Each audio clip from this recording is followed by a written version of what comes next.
This is Angel Perez, and he will be listening to my speech. How to identify a stroke? Well, a stroke can happen at any time. It is one of the first steps of the stroke is knowing the signs and the symptoms. It is very, very important for the very first step is to make sure that you call medical help right away. There is many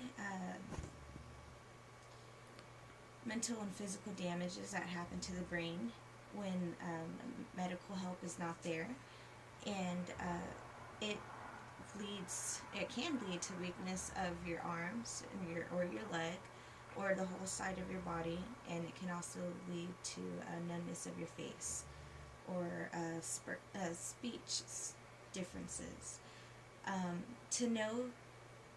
To help you learn the signs and the symptoms of a stroke, there is a little acronym called FAST, and it is face drooping, arm weakness, speech difficulty, and time to call 911.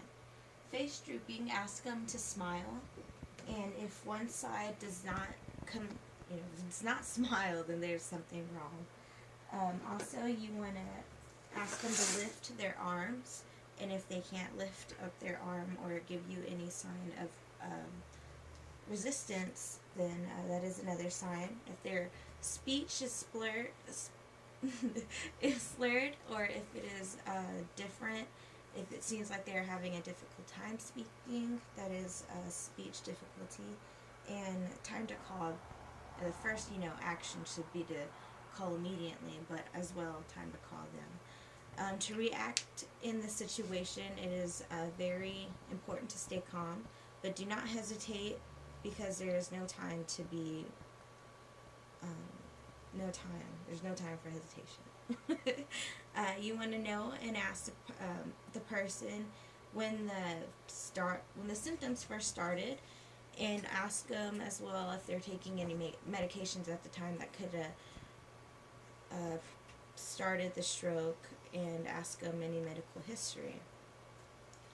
Also, now that we have talked about the signs and symptoms and how to react a little, what exactly is a stroke?